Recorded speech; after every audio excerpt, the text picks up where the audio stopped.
Thank you, Michael.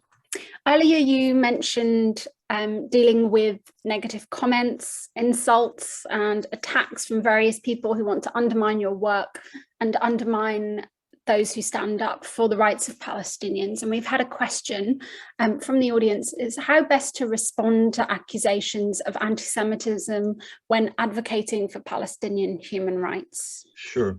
Look, I think there's two parts to an answer to that. And the first is anti-Semitism exists.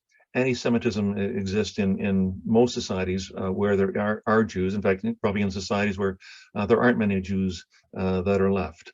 And it's important because if we're supporting Palestinians, then we're against anti-Palestinian racism, but we're also against racism and discrimination of all sorts, including against Jews.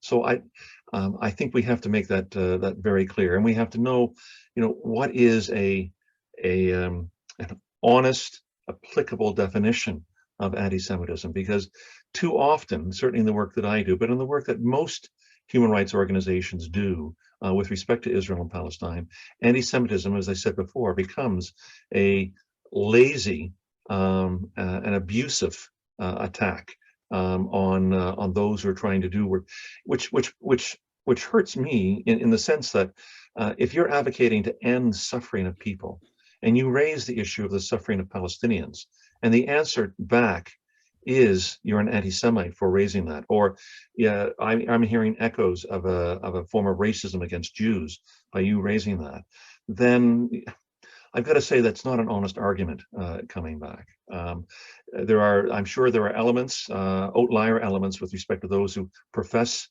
solidarity with Palestinians, who perhaps harbor anti-Semitic thoughts or feelings or comments with respect to those, and they should have no part with respect to the struggle for justice, because the struggle for justice actually means using the same laws to apply to everyone.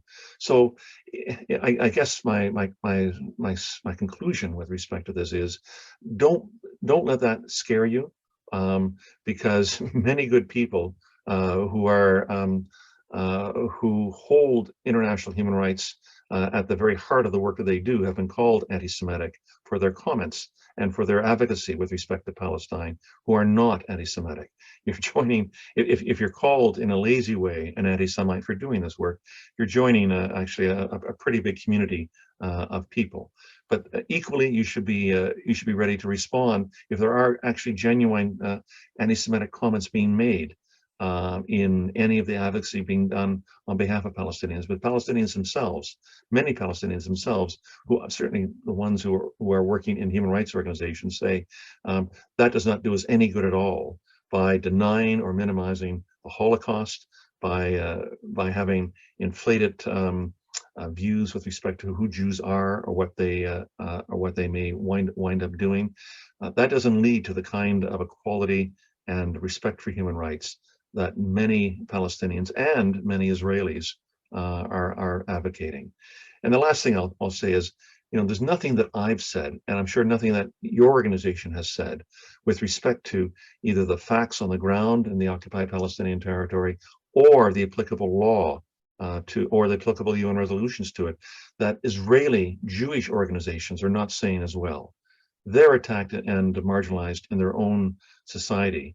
But the great thing about this human rights work that's going on is that Israeli Jews and Palestinian Arabs are speaking the very same language of human rights and are being motivated by that in order to be able to address all of the abuses of the occupation.